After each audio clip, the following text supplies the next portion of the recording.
What's the most important tool in your home kitchen? Hands down, a chef's knife. This guy is the workhorse of the kitchen, and there's not too many tasks that little hand tools do that couldn't be replicated by a knife.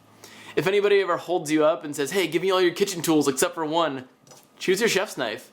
You'll be able to cook and get along just fine without your other stuff. And hey, this will be better for self-defense than a peeler or a strawberry huller. You can even position yourself in such that you would be able to get back all the other things that that person took from you. That's a really weird scenario. Hopefully that never happens. But regardless, your chef's knife is your best friend. But it can only be your bestie if it's sharp. You've heard people say a dull knife is a dangerous knife, and there's a reason for that. A dull knife requires more force downward to cut through the food that you're trying to get through, and therefore it's more likely that it's going to slip off and ultimately end up on your fingers. But what happens if you've been using your knife for a while and it's not performing like it used to? It's time to sharpen. If you've never sharpened your knife before, today your life will be transformed. And no, this is not sharpening, this is honing, but more on that to come later. Here I'm going to present 3 options for sharpening your knife.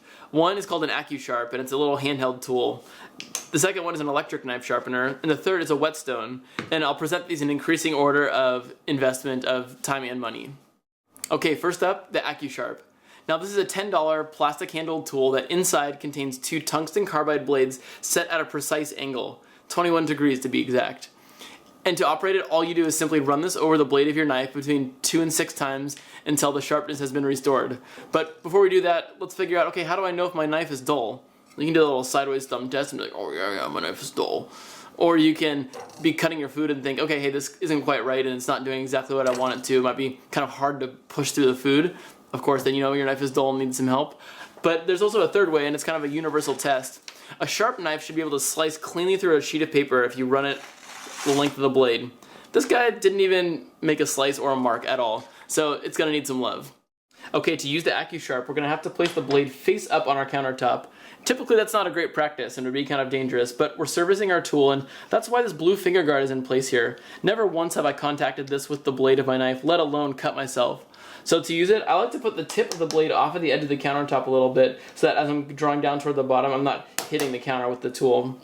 So place your thumb in that little groove that's right there, start at the heel of the blade, and slowly put some downward pressure and draw this across the blade all the way to the tip. Do that a few more times and you'll actually feel the way that it's coming across the knife is a little bit different. You'll feel it in your hand. And when it's starting to actually get sharp, there's not going to be much friction left at the end. Okay, let's do the paper test. Alright, we're there. Okay, next up, the electric sharpener. Now this is going to cost you more money than your Accu Sharp, for sure, and it might be overkill for routine maintenance if you're keeping up on your knives pretty well. However, it will be indispensable if you have a severely damaged knife with chips or nicks taken out of it. The way that it works is there's 2 abrasive wheels that rotate inside. One is coarser and one is finer. You as the operator simply put the knife blade up against the guide here that's set at the correct angle, and you'll draw your knife from the heel to the tip again, just like we did with the Accu Sharp. However, it's only going to be sharpening one side at a time, so then we'll have to alternate sides. Continue doing this until you see no more visible damage, and then proceed to the finer side to finish it up and get it ready to cut. Let's give it a go.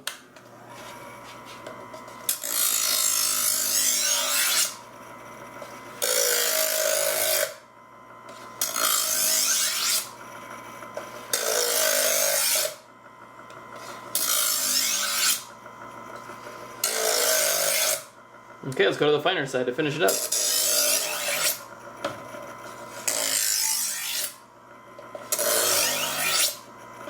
I can hear it getting softer as I go. It's getting quieter and quieter as it finishes up here. And let's give it the paper test. Beautiful. And lastly, the Whiststone. Now this is one that's going to take a little bit more time and commitment too. It takes a little bit more craftsmanship. There's no guides or anything to help you out like that. So if you want to have a really zen moment and do this, you can learn how to sharpen your own knife with a Whiststone, and it will produce a superior edge that you can't get any other way. It'll also take up your time, and maybe you can relax and meditate during it. Whatever, it's up to you. If that's your kind of thing, you should do it. I personally love that kind of stuff. This is a brand called King that's made in Japan. I picked it up in Japantown here in San Francisco. It has 2 sides to it. One is coarser and one is finer. And you'll notice that as a trend, like we did with our electric knife sharpener. That's called 2-stage sharpening. The first one is going to be for coarse removal of material. The second one is going to be to polish this and just to get the knife just dialed in so that you're ready to cut with it. Now I need to soak this in water before I use it, so let me head over to the sink and do that first.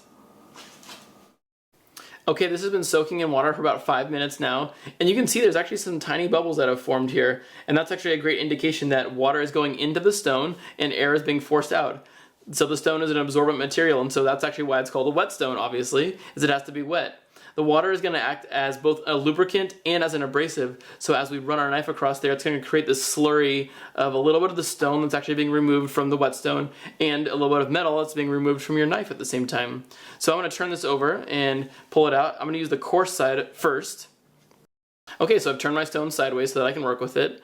And like I said earlier, there's no guides here, so it's just you, your knife blade, and your whetstone. That being said, there are a lot of different ways that you can approach this, and I've seen a lot of different people do it different ways. There's some pretty strong opinions out there, so I'll show you the way that I know and you can decide if that's going to work for you. I'm going to start by adding a little more water to the surface here so I can have that lubrication and create that slurry that I mentioned. And I'm going to lay down the angle at approximately 20 degrees. And if you think about, here's 90 degrees if it's directly perpendicular to the surface. Half of that would be 45, and another half of that would be about 20. So if you kind of just imagine that, that's a good start. I have a 20-degree blade here. This is a Western style knife. And so now I'm going to dry off that hand a little bit. Place some pressure down here just so that I have an equal pressure as I go. I'm going to start on the heel and bring it all the way across to the tip.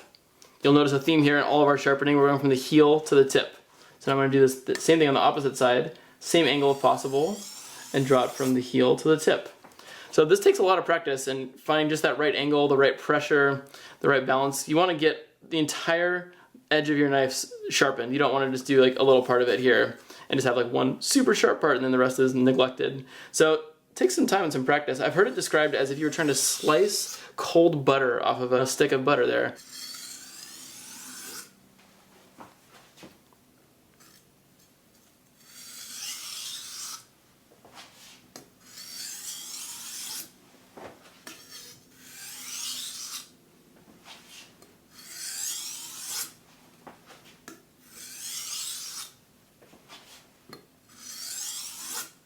At this point, you can dry off your knife. You can see that slurry that's built up there. And you can do a little paper test and see if it's sharp enough. And then you can proceed to the finer side to polish it and get it ready to really cut and do some work. Let's check it out.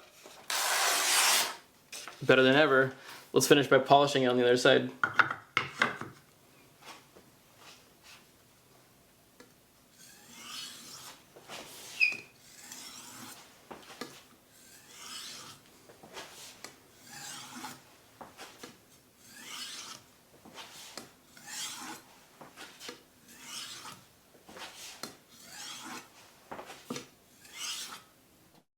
And finally, the honing steel. Now, people call this a knife sharpener because you see it in your knife block and you go, okay, everything else in there is a knife, and this is the knife sharpener. But the only problem with that is that this doesn't remove any metal. All the methods that we use today removed metal. Unless you have a specific diamond steel or ceramic steel that actually is removing metal off of your blade, this is not a knife sharpener. So, what does this do? It actually returns the blade to alignment because over time as you've been cutting, your knife blade is just ever so slightly starting to turn to the side. If you could look at it under a microscope, you'd see the tip of your blade is just bending over. And of course, that's not gonna feel sharp when it's not perfectly in alignment. So the honing steel is simply putting that straight again.